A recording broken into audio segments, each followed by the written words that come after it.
Urukundo rufatwa mu mashusho atandukanye ndetse benshi barupima ku munzani bitewe n'urwo barimo.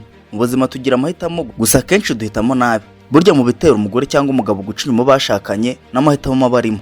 Ariko se nanone mu mibanire y'abashakanye cyangwa bakundana hari imyitwarire igihari ishobora gutuma urukundo ruramba kandi rukarushaho gukomera. Gusa nanone abagabo baramutse bamenye ibanga barangwa n'icyubahiro bagahorana icyizere kandi bigakomeza ukwifuza kwabo n'abagore bakabaguma impande.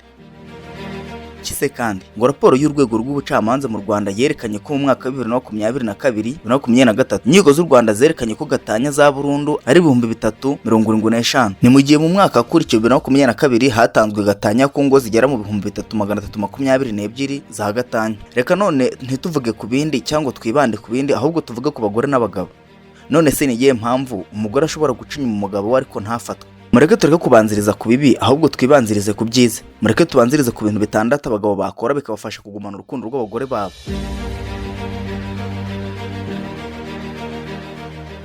Ikintu cya mbere ni ukureka umugore wawe ugakomeza kumubera umusingi w'inkomezi. Abagore basanzwe bafite amarangamutima akomeye kandi bakenera kwitabwaho. Uburyo umugabo yitwara imbere y'amarangamutima y'umugore we bishobora gutuma mubora nk'umuntu yishingishirizaho. Iyo umugabo ashoboye gucunga neza amarangamutima y'umugore we kamuba hafi atamuhungabanya, bimutera kumva mukeneye mu buzima bwe bwose. None kandi guhora witeguye kuba wagenda igihe ari ngombwa nabyo birafasha. Ikintu cy'ingenzi cyongera agaciro ku mugabo mu rukundo ni ukwigaragaza nk'udakeneye umugore kugira ngo abeho. Iyo umugore yumvishe ko umugabo ashobora gutandukana n'igihe atamwitayeho, tuma arushaho kumwubaha no kumwitaho. Iyo umugabo agaragaza ubukene bw'urukundo, agasaba imbabazi kenshi cyangwa akemera ibintu byose, ahita atakaza icyubahiro.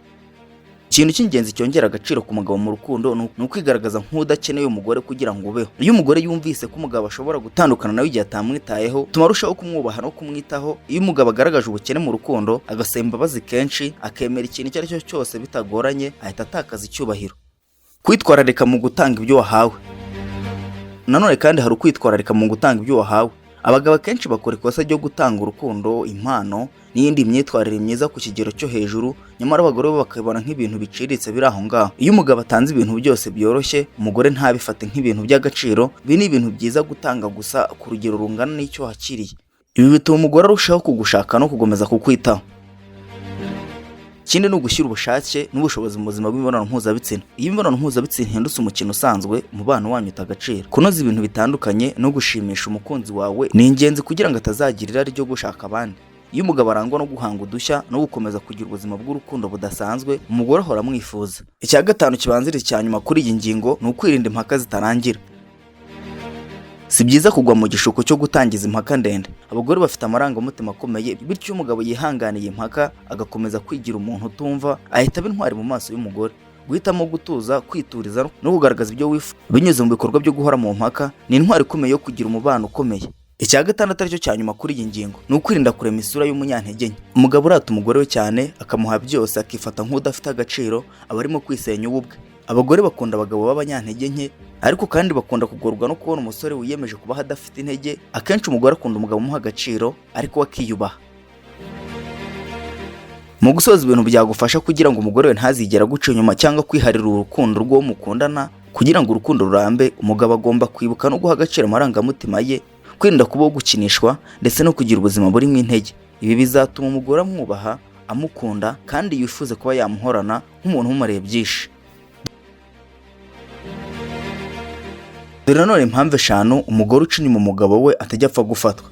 Abagore bazi guhisha ibyiyumviro byabo. Niba uri umugabo biragoye cyane gufindura niba umugore wawe afite ibyiyumviro bitandukanye n'ibyawe, kuko bashobora guhura bakigira nkaho bataziranye kandi baziranye. Ikindi kandi abagore bazi guhisha amabanga. Biragoye cyane kuzamenya ibanga umugore yaguhishe kurenza uko byoroshye kuba umugore yafindura ibanga umugabo we yamuhishe. Ikindi cya gatatu abagore bagira amahitamo utakeka. Ushobora gukeka ko umugore wawe yaguciye inyuma ariko ukaba utakeka ko babikorana.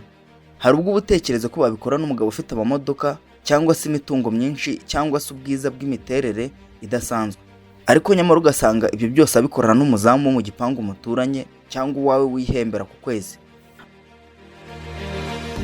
Abagore bazi kureshya no kubeshya cyane ku buryo ashobora no kuba guca inyuma n'umuntu wawe ubwawe wibera iwawe wihereye uburenganzira bwo kuba mu nzu yawe. Rimwe na rimwe akaba yamwita musaza we, ubundi akamwita mubyara we cyangwa undi muntu bafitanye isano iri aho ngaho ya kure. Bityo rero bakajya baguca inyuma biturije kandi bicecekeye, nawe uri aho ngaho utazi aho biva naho bijya.